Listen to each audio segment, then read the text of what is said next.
international sur la migration de la Valette, un sommet qui aura le mérite de clarifier certaines questions. 1,8 milliard d'euros aidera à la réduction des flux migratoires et l'idée de centre de rétention a été rejetée de façon claire par les dirigeants africains. Le président de la République est déjà de retour à Bamako. La filière mangue, l'interprofession a eu une journée d'échange aujourd'hui ici à Bamako et les mangues maliennes restent les plus prisées. 38 000 tonnes ont été commercialisées pour l'année 2015. Le vivre ensemble, la réconciliation, le développement, voilà ce à quoi aspirent les populations de Gao et Ansongo. Ils ont vivement réaffirmé à l'ouverture du Forum pour la paix et la réconciliation, forum qui a été lancé par le ministre de la Réconciliation. Mesdames, Messieurs, bonsoir et bienvenue dans ce journal.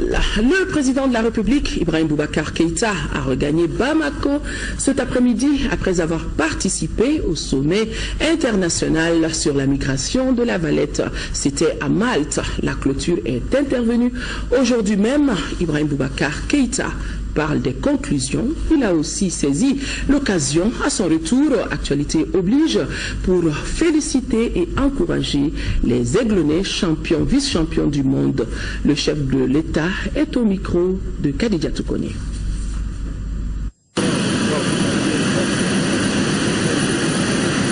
Il fallait d'abord que je sache que aux autorités maltaises et en celle de la communauté de l'Union européenne pour l'accueil qui nous a été réservé à la Valette, à ce sommet de l'Union de l'Afrique et de l'Europe sur la migration, qui est un sujet très sensible et très important pour nous Maliens, pas seulement nous, mais l'ensemble du monde entier aujourd'hui fait face au problème de la migration. Et c'est un problème qui est devenu un des enjeux majeurs de la vie internationale, que nous ne peut plus ignorer. Et si c'est une tradition chez nous, aujourd'hui il y a de nouveaux contours que nous avons examinés. Et dans tous les aspects de cette question-là, pour notre part, nous avons indiqué très clairement qu'il ne s'agit pas d'objets, il ne s'agit pas d'être inanimés, mais d'êtres humains en chair, en os, et dont le traitement doit être absolument conforme à toutes les normes requises en la matière. Il y a des choses avec lesquelles nous ne sommes jamais d'accord par rapport à nos concitoyens. Je dis très clairement, pas question que moi je parle des Maliens, que je mette des Maliens dans les systèmes d'incarcération parce qu'ils ont voulu à l'extérieur. Dedans, nous allons tout faire, je l'ai dit, pour que nos jeunes aient de moins en moins envie d'aller à l'extérieur, par les conditions que nous créons à l'intérieur. Question de dignité pour nous et d'honneur. Mais l'on sait tous, et tout le monde entier sait également, dans quelle tourmente nous a baladé pendant 3 années. Nous en sortons avec à peine, grâce à la solidarité internationale et cet accord d'Alger que nous ne cesserons jamais de saluer, que j'ai salué également à Malte. Et je pense que cela doit être dit. Si l'on veut que l'espoir créé par cette résurrection du Mali, par cette mise à niveau du Mali se perpétue, demeure, il ne faudrait pas non plus qu'on nous espère par des attitudes qui nous donneraient encore à croire que Fanon a encore raison, que nous soyons les damnés quelque part de cette terre-là. Nous ne sommes pas les damnés de la terre. Et nous ne pouvons pas être tirés à tel Iphigénie à Ulysse sur quelque hôtel que ce soit d'immolation. Je crois que les discours étaient peut-être un peu rudes, chacun son style, mais je pense que nous nous sommes compris. Et ce matin également, avant de quitter la Valette, j'ai eu un entretien fort utile avec Mme Merkel, où je réaffirme la même chose et ma chancelière m'a rassuré absolument par rapport à ces aspects humains auxquels je tiens énormément. Je dis toujours cela d'ailleurs, je dis que l'une des mesures, en tout cas de mon chef de l'État du Mali, c'est la manière dont les miens sont considérés dans quelque pays que ce soit. Nul ne peut pourtant avoir de l'amitié pour moi qu'il ne l'est pour les miens. Je pense que ça c'est très clair. Et je pense que au-delà de cela, il y a un problème réel aujourd'hui qui se pose à toutes ces démocraties-là, à tous ces pays-là, et dont certains, à l'intérieur de leur pays, font une exploitation assez dérangeante, voire xénophobe, voire raciste et même raciale, Donc tout cela, nous le savons, et je pense que la responsabilité des hommes de devoir aujourd'hui est que nous envisageons les choses de manière sereine, responsable, calme et mesurée. Que chacun sache raison garder. Et en tout cas, nous revenons plutôt rassurés de Malte, de Valladolid. Et un fonds fiduciaire d'1,8 milliard a été convenu entre nous, qui doit aider à créer des conditions de vie possible meilleures dans les zones de départ. Et je pense que tout le monde comprendra que nous veillons à ce niveau-là, notre mot à dire également aussi. Donc nous n'avons absolument cédé à aucune conditionnalité informante ou qui porte atteinte à la vulnérabilité des nôtres et leur dignité. Nous sommes très clairs là-dessus.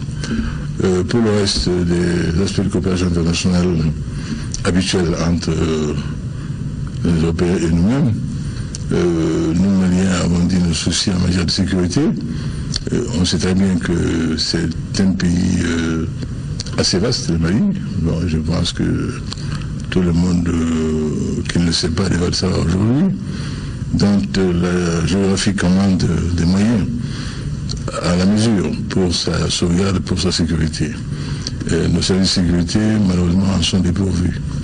Et il nous faut également qualifier hautement les nôtres pour qu'ils soient à hauteur de souhait dans le contrôle de nos frontières.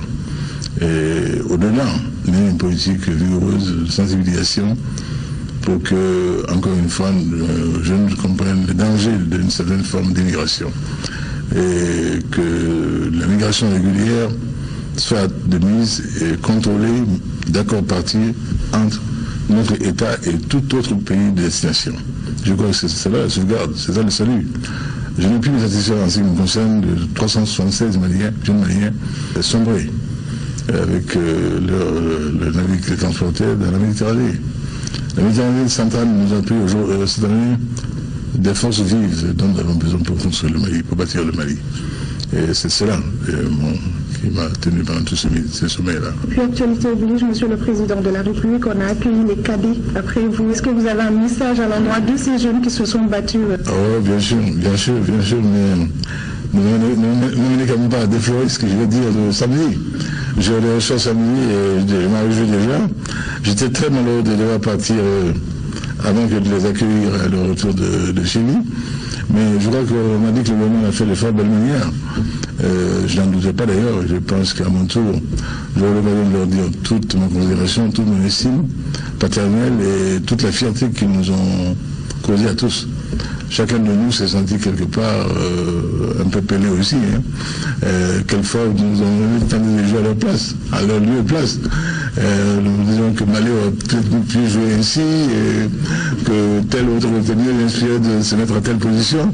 Bref, ils nous ont fait vivre pendant cette Coupe des moins de 17 ans. Et je gage pour ma part que ce soit là une équipe d'avenir. C'est l'espoir. Et cette équipe-là ira loin, Inch'Allah.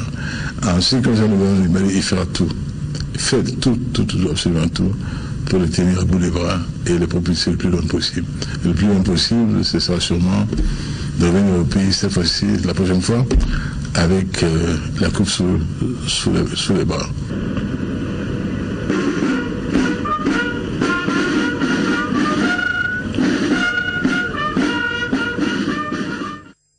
Le président de la République, avant de quitter la Valette, était convié à un petit déjeuner de travail offert par le président François Hollande, petit déjeuner à l'intention de ses homologues d'Afrique, un déjeuner autour des préparatifs de la COP21, ou si vous voulez, le sommet sur le climat qui va se tenir à la fin de ce mois à Paris. Il s'agissait pour les deux parties d'harmoniser leurs vues sur certains sujets qui seront débattus à ce sommet, sujets qui intéressent à plus d'un titre le président Ibrahim Boubacar Keïta, qui est président en exercice du CILS. Le CILS, c'est le comité inter-État de lutte contre la sécheresse dans le Sahel. Et pour lui, il y a un lien étroit entre migration et changement climatique. Le président de la République, au micro de nos envoyés spéciaux, Sidiki Dambélé et Adama Kamara.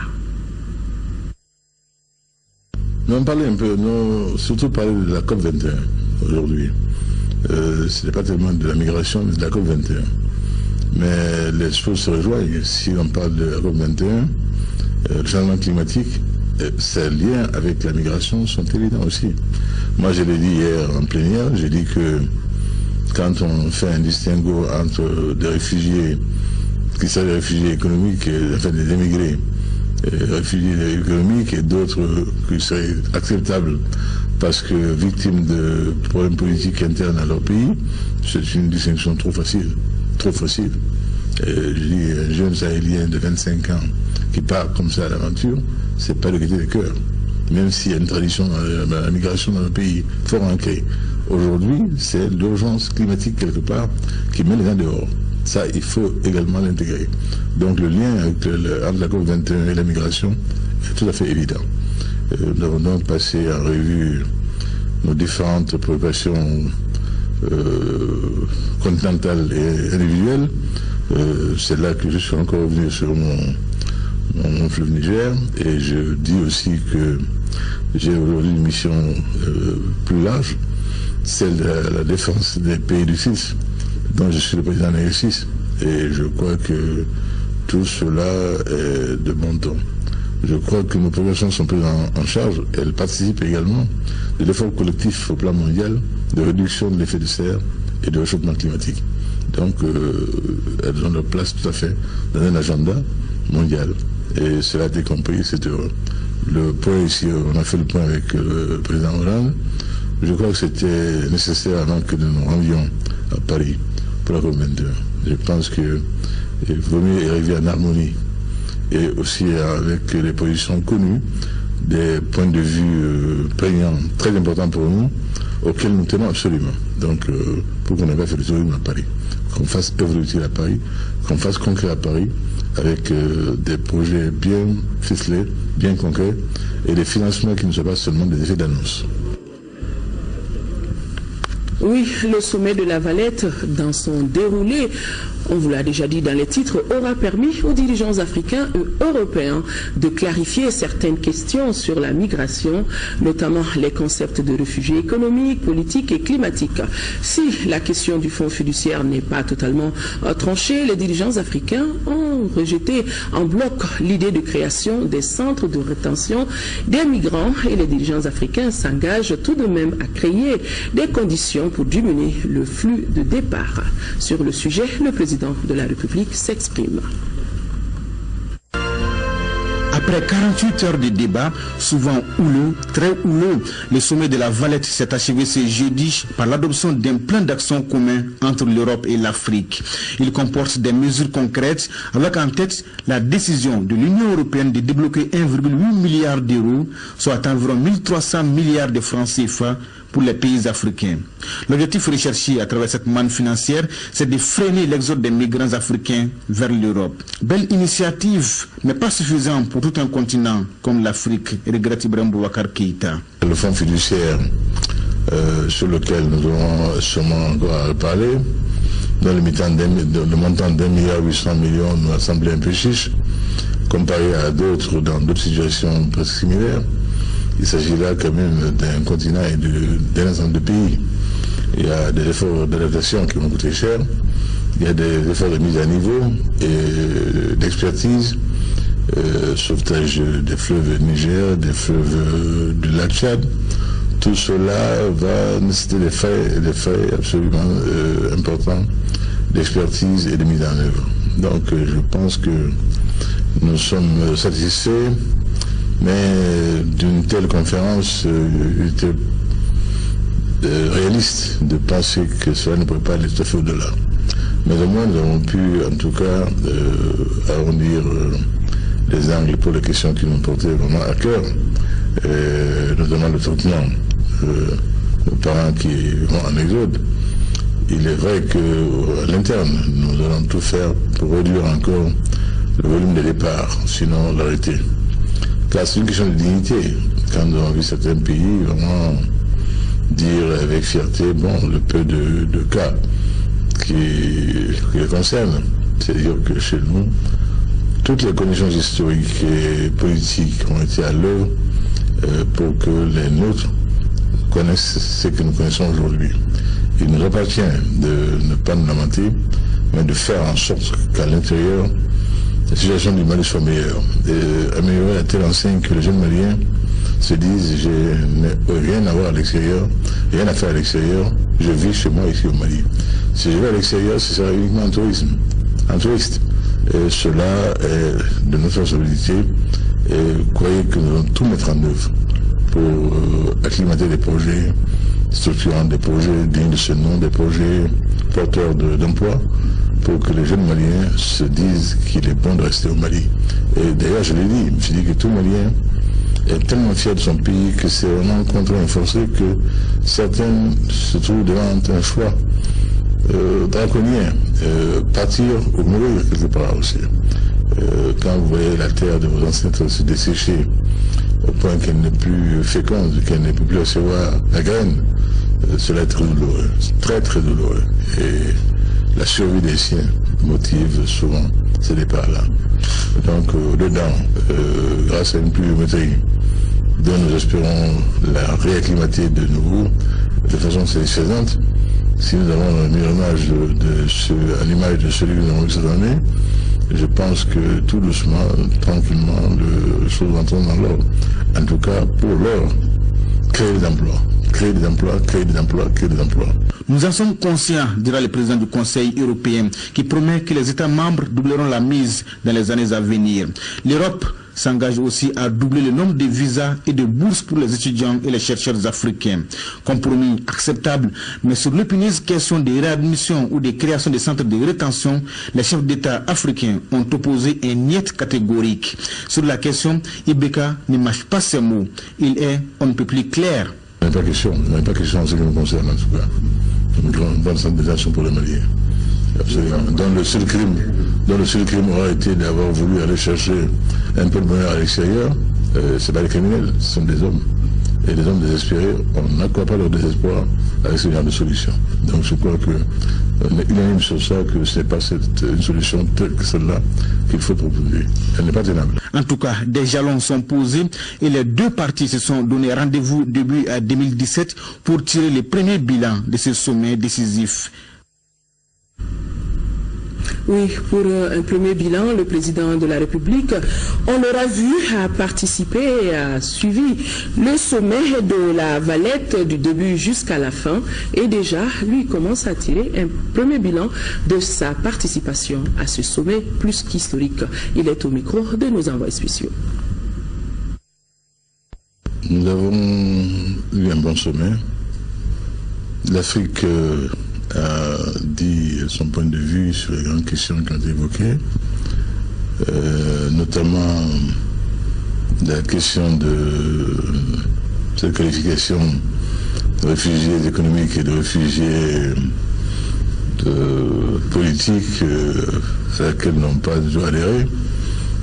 Vous avez entendu ce que nous avons dit, comment un jeune sahélien du Sahel occidental chassé de chez lui par la rudesse du climat, par l'avancée du désert, peut être qualifié autrement que quelque part d'émigrés climatiques à la recherche d'un lieu plus favorable où effectivement se déployer et pouvoir soutenir sa famille au lieu que d'assister au village avec des espoirs au dépérissement, sinon à la mort lente des siens. Ce sont là des questions très graves sur lesquelles nous avons insisté. Je dois dire aussi que j'ai eu le bonheur de savoir que dorénavant, mon plaidoyer pour le Niger est bien écouté et sera porté à Paris avec tout le soutien possible, imaginable des affaires africaines, non seulement, mais également aussi de la France, qui l'a puissamment intégré dans les programmes qui seront soumis à la réflexion des hommes d'État du monde entier à la COP21. La survie du Niger était un sujet qui me tient à cœur et vous m'avez vu au long des années et vous me voyez allant et venant tenant cet homme-là à bout de bras. Parce qu'il y va pour nous de la survie du Mali, pas seulement du Mali, de l'ensemble de tous les pays arrosés par le bassin du Niger, mais avec un coût écologique qui serait catastrophique, énorme pour nous tous.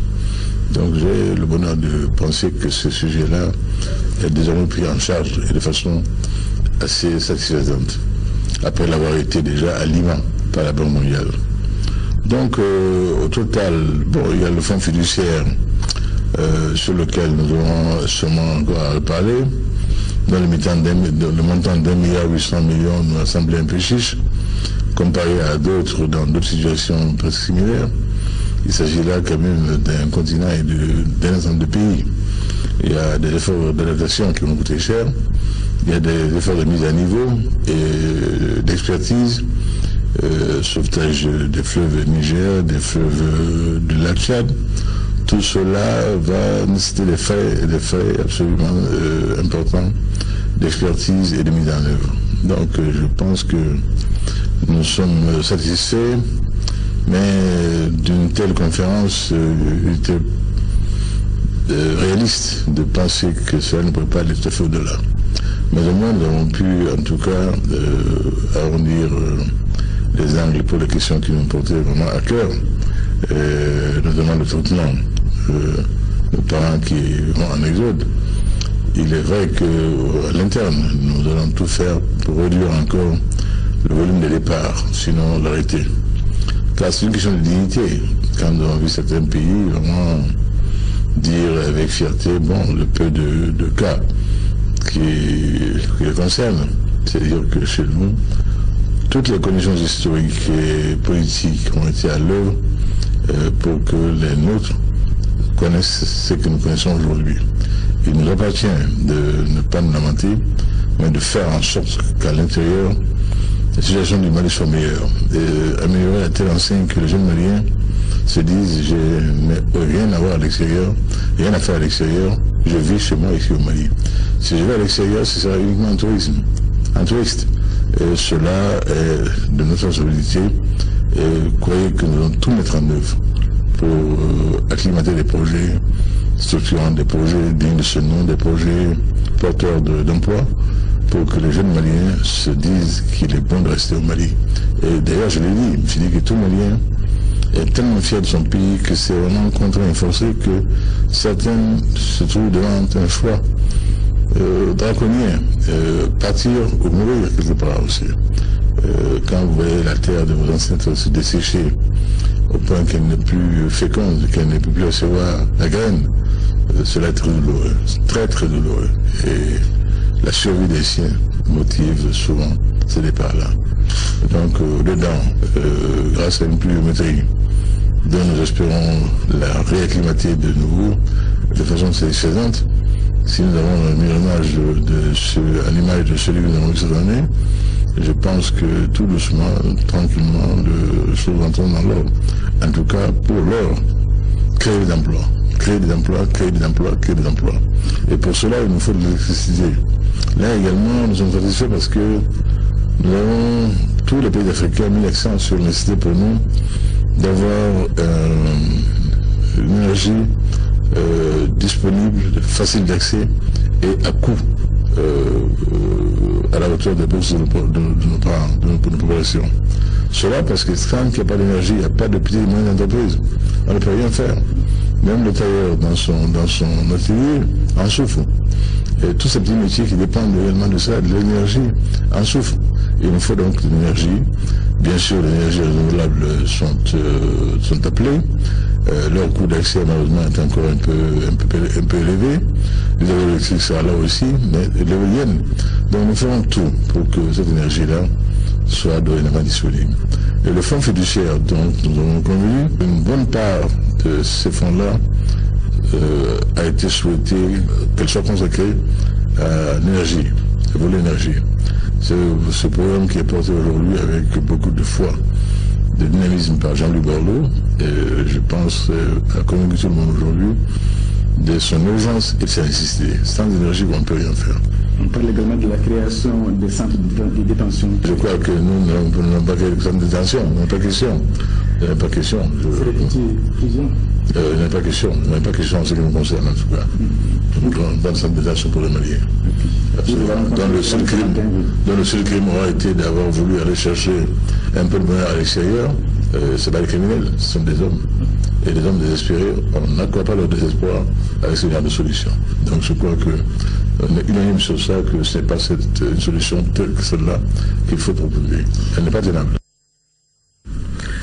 Le Premier ministre, chef du gouvernement, lui, après avoir pris part hier mercredi aux festivités de célébration des 40 ans d'indépendance de l'Angola, on le voit sur ces images, le Premier ministre, chef du gouvernement, Modibo Keïta, a été reçu par le président angolais José Eduardo dos Santos.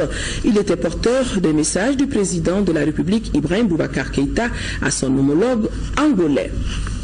Juste après l'audience, Modibo Keïta a rendu une visite de courtoisie au vice-président du mouvement populaire de libération de l'Angola, Roberto de Almeida, ancien président de l'Assemblée nationale d'Angola. Et le Premier ministre lui a transmis les salutations du président de la République, du président de l'Assemblée nationale et du peuple malien tout entier. Le président du Conseil économique, social et culturel, Dr Boulkassou Maïdara, a reçu le nouveau président du Haut Conseil des collectivités et du nouvel ambassadeur du Mali au Burkina Faso. Compte rendu signé de ces deux audiences, Nouhoum Sissoko. C'est le tout nouveau président du Haut Conseil des collectivités qui a d'abord été reçu par le président du Conseil économique, social et culturel, Dr Boulkassoum Haïdara.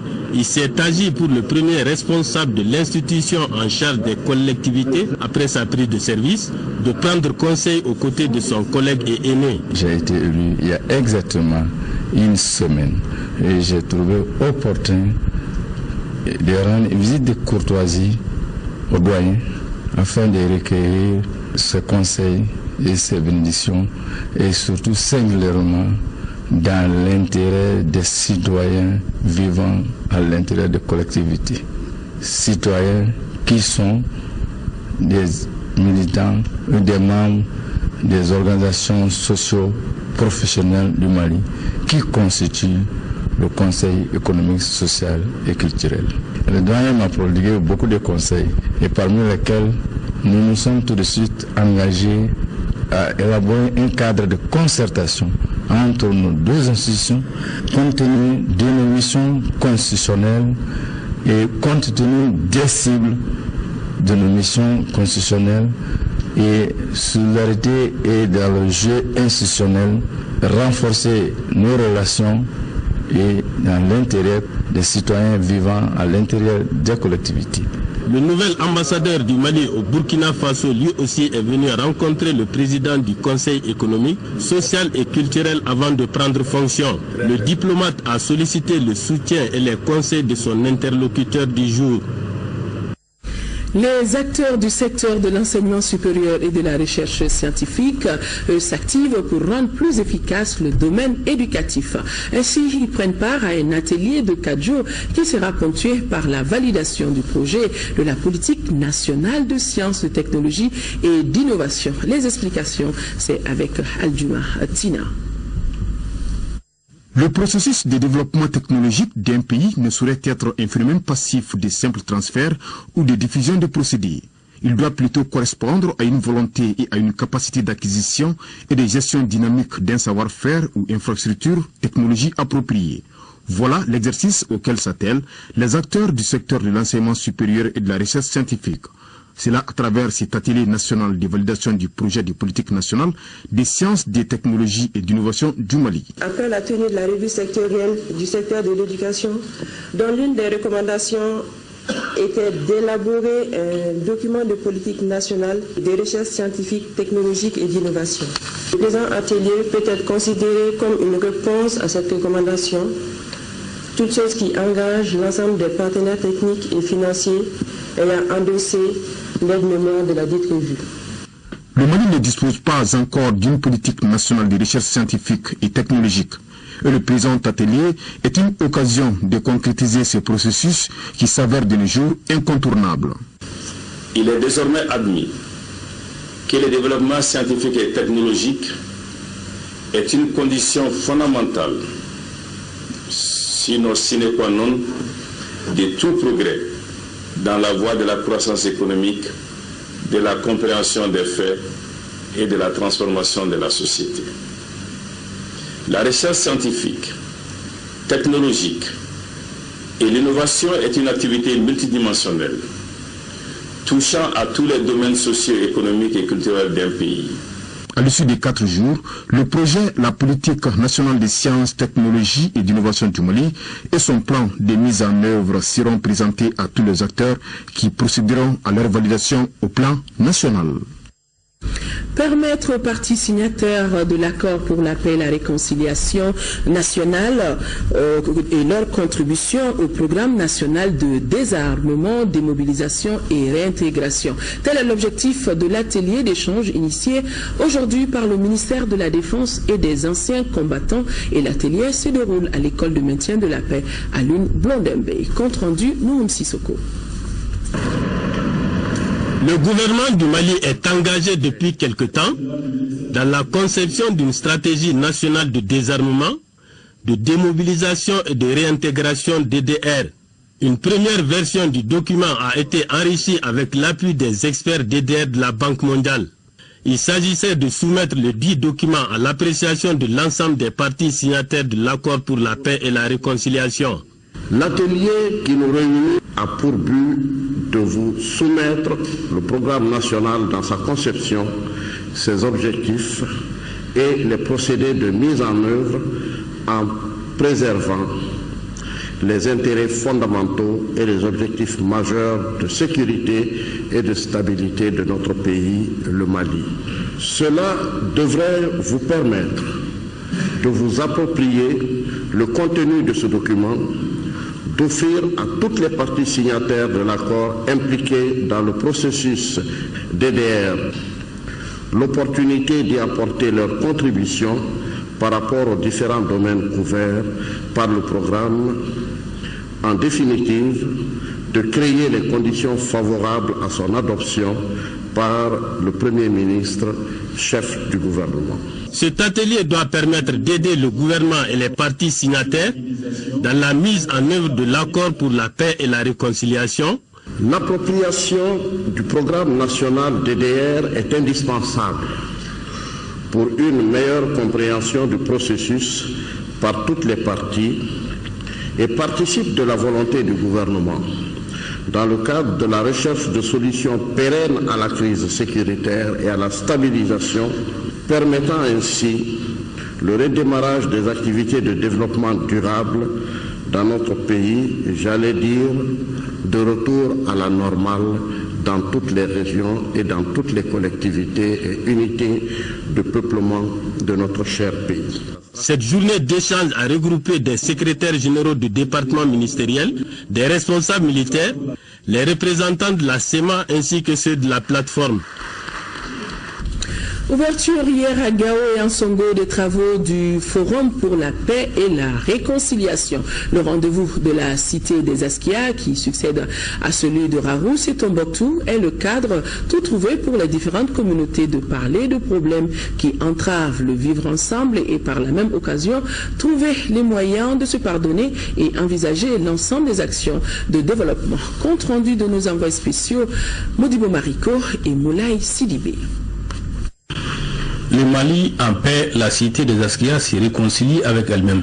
À ce rendez-vous tant attendu par Gao, toutes les communautés ont répondu à l'appel de l'histoire, car l'enjeu ici est de voir dans quelle mesure envisager désormais de vivre ensemble. Il s'agit ici pour nous de parler de l'accord pour la paix et la réconciliation. Pas autre chose.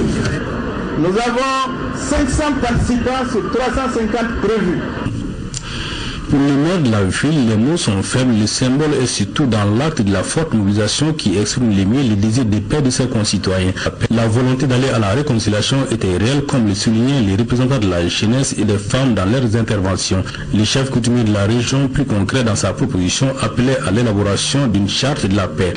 Nos autorités locales sont conscientes du rôle désormais essentiel dans la mise en œuvre du rapport. Nous proposons à cet effet, Monsieur le ministre et à l'Église assemblée ici, une charte de paix, de réconciliation que nous allons signer officiellement de nos mains, ici même, avant votre départ, pour vous montrer que le peuple de Gao, la région de Gao, c'est réconcilié. Et nous allons faire chaque pour montrer au monde entier que nous allons désormais être unis pour toujours. Pour la MINUSMA, il ne fait plus aucun doute que le peuple malien est résolument engagé à tourner la sombre paille de la crise. Cette volonté de se réconcilier demande cependant des sacrifices. L'œuvre humaine n'étant pas parfaite, chacun de nous est appelé à plus de tolérance et de générosité pour que la cohabitation soit possible, que la réconciliation indispensable à un nouveau départ soit réalisée ici et maintenant. La consultation populaire lancée à Gao sera ainsi une expérience à renouveler dans toutes les régions du Mali. Maintenant, on est dans la mise en œuvre. Et pour la mise en œuvre, elle a commencé avec... Il y a eu des progrès importants qui ont été faits. Nous avions toutes les structures qui sont mises en place, le comité de suivi de l'accord, la commission vérité, justice et réconciliation, les sous-commissions, et les premières patrouilles mixtes ont quitté Gao il y a 2 jours pour aller à Borj Mokhtar ensemble. Donc déjà, nous pouvons dire qu'aujourd'hui, Dieu merci, le processus est en train, jour après jour, de gagner du terrain. Et cette paix, elle est d'abord pour la population. Et la population doit se sentir concernée. Il faut aussi coudre le tissu social. Et le fait, ces rencontres de Gao et dans Songo d'hier, où nous avions vu cette diversité des communautés arabes, Tamashek, Songoï, Pel, Bella, le Bozo, ça montre la richesse culturelle de cette région. Que tout le monde soit ensemble, que tout le monde dise qu'on tourne la page, qu'on parle de paix. Gao jette ainsi les bases de la paix et de la réconciliation entre ses fils. Pour atteindre ces objectifs, les forums se donnent 2 jours. 2 jours au cours desquels les communautés de la cité, à travers 4 ateliers thématiques, vont se parler franchement. Oui, les conditions sont aujourd'hui favorables pour l'application de l'accord de paix dans notre pays. C'est la déclaration faite par le haut représentant de l'Union africaine pour le Mali et le Sahel au cours de la traditionnelle conférence de presse organisée par sa structure. Selon Pierre Bouyoya, la cessation des hostilités entre les mouvements armés à travers l'accord d'Anefis, l'ouverture des écoles dans le septentrion du pays, la présence de représentants des groupes rebelles à Bamako pour travailler dans les sous-commissions sont des faits palpables. Compte rendu à Gali Aguissa. L'Union africaine suit l'évolution de la situation au Mali à travers sa mission pour le Mali et le Sahel. Dans le but d'informer l'opinion nationale et internationale, le premier responsable de la structure a animé une conférence de presse. Pierre Bouyoya a fait le point des activités menées par sa structure les 3 derniers mois au Mali et dans le Sahel. Il a ensuite donné son point de vue sur la situation politique et sécuritaire au Mali. Aujourd'hui, après une période d'hésitation, de doute, je constate que cette volonté politique est là. Et cela est perceptible à travers notamment ce qu'on appelait les accords d'Anefis entre les 2 mouvements, la CEMA et la plateforme, mais aussi entre les 2 mouvements et le gouvernement, suivi des accords nombreux entre les communautés. Aujourd'hui, on distingue à peine au comité de suivi qui est CEMA, qui est plateforme. Il semble qu'on est en train d'avancer concrètement dans la mise en application de certaines clauses. Sur le plan international, la situation sécuritaire reste préoccupante dans certains pays de l'espace comme la Libye et le Nigeria, où on note la montée en puissance de l'armée. En perspective, l'AMI Sahel, qui plaide pour la promotion des droits de l'homme au Mali, entend appuyer des actions allant dans le sens de la paix et de la réconciliation. Au terme de la conférence, le haut représentant de l'AMI Sahel a remis un lot de documents intitulé « Lexique de la paix » aux représentants de la maison de la presse. Le programme d'apprentissage alterné est une opportunité pour les jeunes déscolarisés d'avoir accès à l'emploi. La signature du protocole d'accord vient d'être effective entre le FAFPA et le secteur privé. Le secteur privé est désormais rassuré d'avoir de la main-d'œuvre qualifiée, nous dit Mamadou Sidibé. Cette signature du protocole d'accord de partenariat entre le Fonds d'appui à la formation professionnelle et à l'apprentissage FAFPA et le secteur privé vient confirmer la mise en œuvre du programme d'apprentissage alterné. Les compétences des jeunes est impératif. Pour y contribuer, mais également s'attaquer à l'épineux problème d'emploi des jeunes, le gouvernement du Mali a demandé et obtenu l'accompagnement de la Banque mondiale pour créer le PROCEJ. C'est ainsi que le Mali et l'Association internationale de développement, IDEA, du groupe de la Banque mondiale, ont signé le 25 juillet 2014 un accord de financement pour la création du PROCEJ pour un montant équivalent à 63 millions de dollars américains, soit environ 30 milliards de francs CFA. Pour le bon suivi de la mise en œuvre, chaque partie doit respecter les clauses.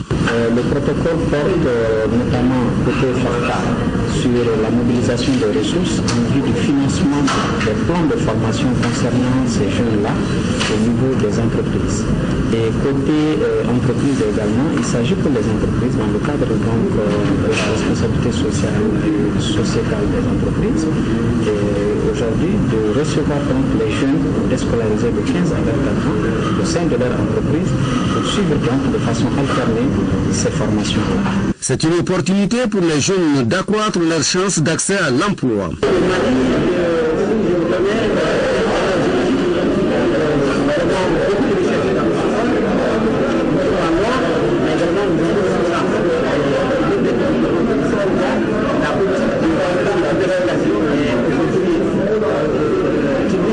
De 2015 à 2020, le projet assurera le renforcement des capacités des jeunes déscolarisés de 15 à 20 ans. Journée d'échange de la filière mangue Mali. Cette journée est organisée par l'interprofession et la journée a réuni au Centre international de conférence de Bamako les acteurs de la filière mangue de Koulikoro, Sikasso et du district de Bamako. Il ressort de cette rencontre que la production et la commercialisation de la mangue s'accroît d'année en année. La preuve, pour 2015, le Mali a commercialisé plus de 38 000 tonnes de mangue. Mohamed Ould Mamoni. Selon les dernières statistiques disponibles, la filière mangue constitue aujourd'hui une bonne recette d'exportation du Mali. Le secteur se porte bien et les autorités entendent s'investir afin de conserver les acquis, mais aussi envisager des mesures pour le développement de la filière. Le CICB accueille une rencontre sur le sujet. C'est une initiative de l'interprofession de la filière mangue au Mali. En 2014, le Mali a exporté à peu près 36 000 tonnes de mangue. En 2014. En 2015, on a exporté à peu près 38 000 tonnes.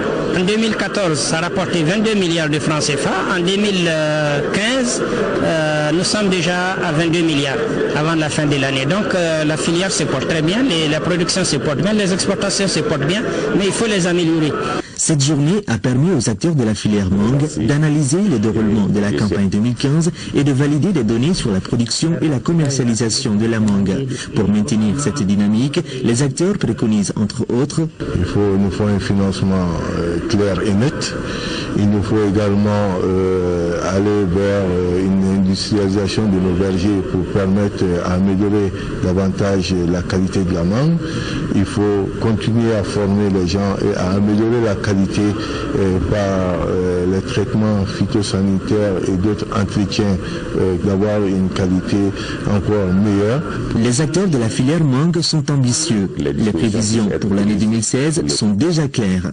Nous voulons faire plus que cette année. Donc, si tout va bien, on va aller plus de 50 000 tonnes l'année prochaine. Mais une prévision est une prévision. Il y a beaucoup d'aléas. Il y a l'aléa climatique, il y a d'autres aléas que nous ne maîtrisons pas. Le département du commerce et de l'industrie a saisi cette journée pour offrir aux acteurs de la filière 200 atomiseurs à moteur à dos, 1000 pulvérisateurs manuels à dos et 1500 combinaisons de protection individuelle. Ces équipements contribueront à améliorer les rendements et la qualité de la mangue au Mali. Les mangues, on en parle toujours, les acteurs de la filière de la région de Koulikoro viennent d'organiser une rencontre sur les statistiques de la campagne mangue 2015. On fait le point avec Ousmane Koïta. Il ressort de cette réunion que la filière mangue se porte bien au regard des statistiques relatives à la commercialisation de ces fruits. Les statistiques selon lesquelles plus de 1262 tonnes ont été exportées en Europe, 5307 dans la sous-région. Sur les marchés nationaux, 11 000 tonnes de mangue ont été écoulées. Au regard de ces résultats obtenus, les responsables du comité régional de l'interprofession mangue de Koulikoro se disent satisfaits. Chaque année, on s'améliore. Les acteurs eux-mêmes qui s'organisent pour faire la collecte des informations. Et cela nous permet également de mieux analyser les problèmes et de mieux prendre en compte nos difficultés pour mieux avancer. La campagne 2015 de la filière mangue aura été une réussite grâce au concours du projet cadre intégré. Dans la région de Koulikoro, beaucoup de familles vivent de la filière mangue, d'où cet appel de la Chambre régionale d'agriculture de Koulikoro. Maintenant, il s'agit de voir les besoins du marché. Telle variété et telle variété sont beaucoup appréciées sur le marché. Et là, le producteur tire beaucoup de profit sur la vente de son produit. Et les chambres ont pour mission d'organiser toutes les filières porteuses au pays afin que les ressortissants de la chambre puissent vraiment vivre de leurs produits. Cette réunion entre les acteurs de la filière mangue a été mise à profit pour proposer des voies et moyens pour la réussite de la campagne 2016. Les activités de la campagne dénommée Un départ sain de l'ONG WaterAid viennent d'être lancées. C'est une campagne de plaidoyer en faveur de la réduction de la mortalité néonatale et infantile au Mali. Compte rendu de Bourama Traoré.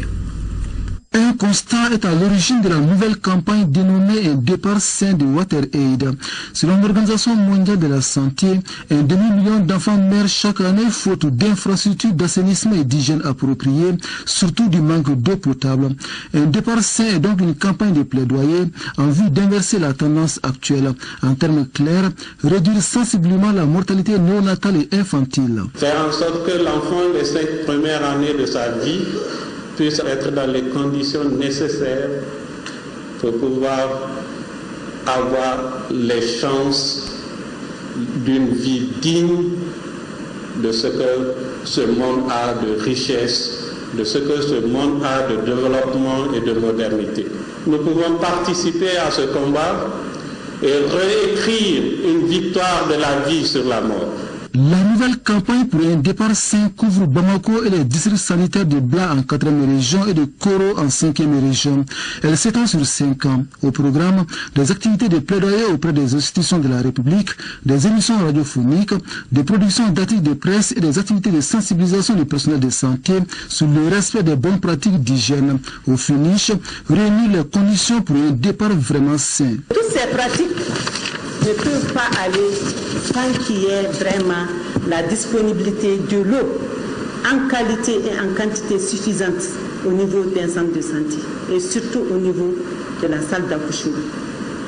Il faut aussi un bon système de gestion des déchets issus de l'accouchement, aussi des déchets issus du nouveau-né. Il faut aussi la disponibilité des produits de nettoyage et de désinfectants. Le départ sain ne peut pas aller sans ces éléments. Pour un départ sain, je m'engage. C'est sous ce slogan que se déroule la campagne. Une campagne dont l'axe prioritaire de plaidoyer reste l'accès à l'eau potable, l'hygiène et l'assainissement. 650 millions de francs CFA, c'est le coût de réalisation d'un nouveau projet dénommé Programme de surveillance sanitaire mondiale. Le programme a été lancé dans la région de Ségou. Ségou, on fait le point avec Ousseini Samaki. Ce projet Programme de sécurité sanitaire mondiale au Mali ainsi lancé devrait permettre de renforcer le système de surveillance de la maladie en santé humaine et animale pendant 5 ans. Il est financé par International Medical Corps ICM et ses partenaires pour un coût total de 650 millions de francs CFA. En partenariat avec les structures sanitaires, il mettra en place un système d'information des données sanitaires pour l'amélioration des conditions de vie des populations bénéficiaires dans les différents districts sanitaires. En relation avec le gouvernement du Mali, IMC et ses partenaires se sont engagés dans un processus de révision et d'amélioration des structures et pratiques en santé publique pour faire face à d'éventuelles épidémies, y compris les zoonoses, qui peuvent affecter le pays et la communauté internationale. Cette initiative est appréciée par les responsables bénéficiaires qui s'engagent à accompagner la mise en œuvre de ce projet. J'invite les uns et les autres à s'investir pour la réussite parfaite de ce projet. D'ores et déjà, je puis vous rassurer de l'entière disponibilité de toutes les autorités administratives et politiques de la 4e région pour accompagner toutes les activités inscrites au projet.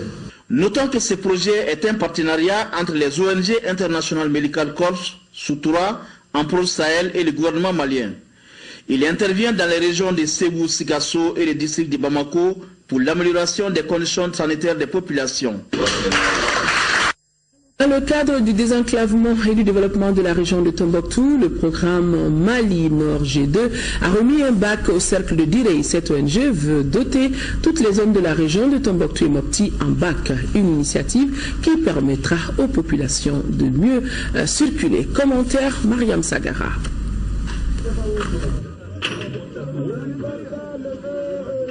Le programme Mali Nord GIZ-KFW offre ainsi son 19e bac à la région de Tombouctou. Cette fois, c'est la commune de Kirchamba, dans le cercle de Direy, qui reçoit le bac de désenclavement. Cette commune est une zone de maraîchage par excellence, avec des périmètres irrigués pour la culture de riz. L'acquisition de ce bac que nous attendons il y a longtemps, vraiment nous ouvre toutes les portes vraiment vers l'extérieur, parce qu'on suppose qu'on est plus enclavé, parce qu'on n'a pas les moyens d'y accéder en dehors des motos et des pinasses. Aujourd'hui, avec ce bac, nous pourrons aller en véhicule dans toute la commune et accéder aux communes voisines. Dans la région de Tombouctou, plusieurs périmètres irrigués villageois se situent dans des zones inaccessibles. Le bac est ainsi indispensable pour la commercialisation. C'est une action qui est continuelle et jusqu'à ce que nous arriverons à désenclaver entièrement la région et pour pouvoir acheminer la production de la région, parce que cette production est excédentaire et excédentaire, elle doit être commercialisée. Commercialisée, elle doit être ouverte à tous les demandeurs et à toutes les populations en fait riveraines et en dehors même de la région de Tombouctou. Partout dans les cercles de Direy, nous voyons les résultats. Nous sommes bénéficiaires. Donc c'est le lieu, encore une fois de plus, de remercier la GTZ pour toutes les interventions dans le cercle de Direy. Dans la région de Tombouctou, le programme Mali Nord GTZ-KFW, proche de la population, apporte un appui constant à tous ceux qui participent au développement socio-économique et aussi à la construction de la paix. Miss ORTM 2015, les 3 postulantes de la commune 4 du district de Bamako sont connues à l'issue d'une élection. Miss Mademoiselle Awa Moussa Diarra et ses 2 dauphines représenteront la commune 4 à la finale de l'élection Miss ORTM 2015 prévue le 21 novembre prochain. La soirée Miss ORTM commune 4 est commentée ici par Boubacar Sissoko. L'élection de Miss ORTM en commune 4 du district de Bamako a comblé les attentes. La soirée très soft a regroupé un public de grand jour. Les postulantes, au nombre de 6, ont ébloui la salle de l'éclat de leur beauté. Le jury a mis du temps pour départager les candidates. Chacune est venue convaincre. Le message véhiculé est la cohésion sociale. Le thème de l'édition 2016 des Nuits ORTM est la cohésion nationale.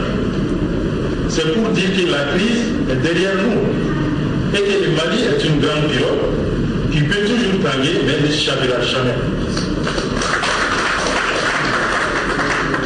L'ORTM, à travers sa passion du service public, participe activement à cette cohésion nationale entre toutes les ethnies, toutes les religions et toutes les coutumes dans un Mali solidaire, laïque et indivisible. Le règlement de la compétition impose au jury de sélectionner. Le choix est porté sur Mademoiselle Awa Moussa Diarra, 20 ans. Miss ORTM commune 4, elle est élève au lycée en classe de 10e année. Demou Sumbounou est désignée première dauphine. Elle est diplômée en droit. Elle a 22 ans. La seconde dauphine est Mademoiselle Aïssata Dambélé, étudiante en gestion 3e année. Miss ORTM sur le plan communal et sera rendu possible grâce à la collaboration entre l'ORTM et la mairie commune 4. En termes d'encouragement, la reine de la beauté de la commune 4, Awa Moussa Diarra, empoche la somme de 100 000 francs CFA. La première dauphine et la seconde ont respectivement 75 000 francs CFA et 50 000 francs CFA. Ces 3 belles créatures représenteront la commune 4 à l'élection Miss ORTM du district de Bamako, prévue le 21 novembre prochain.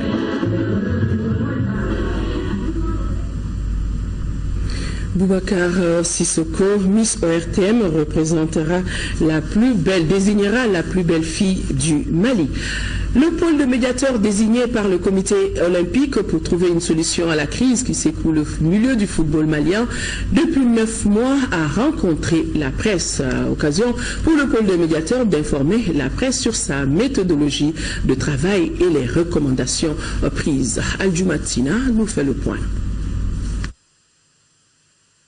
Le pôle de médiation mis en place par le Comité national olympique et sportif pour trouver une solution à la crise que traverse le football malien était face à la presse.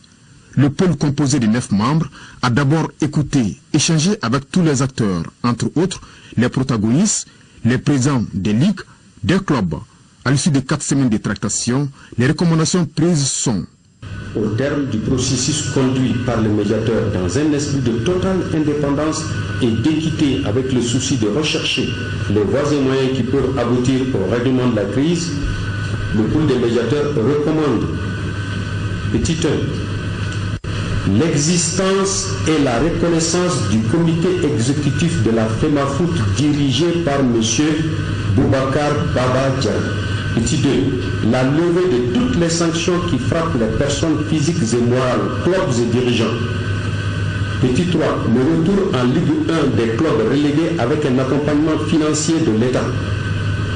Petit 4, la gestion du football malien en bon père de famille dans un esprit consensuel en évitant tout axe d'exclusion. Petit 5, la gestion transparente des ressources financières et le respect de l'éthique sportive à tous les niveaux. Petit 6, la reprise des élections de la Ligue de Bamako sous supervision du comité olympique, du gouvernorat et de la direction régionale des sports. Pour parvenir à ces recommandations, le pôle est parti par une méthodologie de travail. Quand cette mission nous a été confiée, nous avons commencé par mettre en place une méthodologie avec une feuille de route très bien précise. C'était avec l'intention de ratisser large pour comprendre en long et en large cette crise qui a éclaté dans le football malien depuis 9 mois.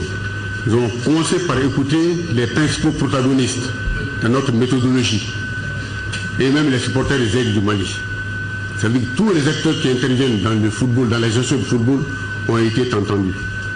Le pôle va maintenant transmettre les différentes recommandations au ministère des Sports et au comité national olympique qui lui a d'ailleurs désigné pour mener cette médiation, dite médiation de la dernière chance.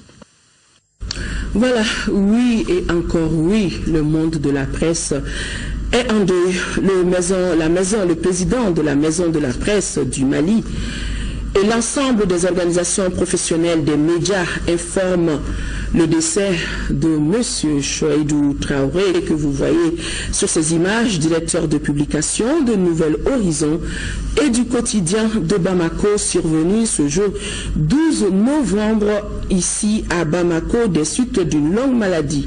La levée du corps aura lieu demain vendredi 13 novembre après la prière du vendredi à la mosquée de Kinzambougou à côté du CFTQ. L'inhumation aura lieu au cimetière de Nyarela. À sa famille durement éprouvée, ils adressent leurs sincères condoléances. Et nous ne pouvons pas boucler ce journal sans vous lire le message de condoléances du président de la République, chef de l'État Ibrahim Boubacar Keïta à la presse malienne suite au décès de Chouaïdou Traoré, directeur de publication de Nouvel Horizon et Soir de Bamako. Ce jeudi 12 novembre 2015, une plume nourrie à la sève du combat pour la démocratie et la liberté de la presse s'est tout à fait jamais asséchée. Chouaïdou Traoré, puisque c'est de lui qu'il s'agit, a rendu ce matin sa dernière copie comme pour boucler la dernière édition d'une riche et brillante carrière de journaliste. Je m'incline pieusement sur la dépouille d'un combattant d'estime que nulle adversité n'a su arrêter, un militant dont le parcours a forcé l'admiration. En cette douloureuse circonstance, je présente mes sincères condoléances à sa famille très éprouvée, ainsi qu'à ses proches et amis.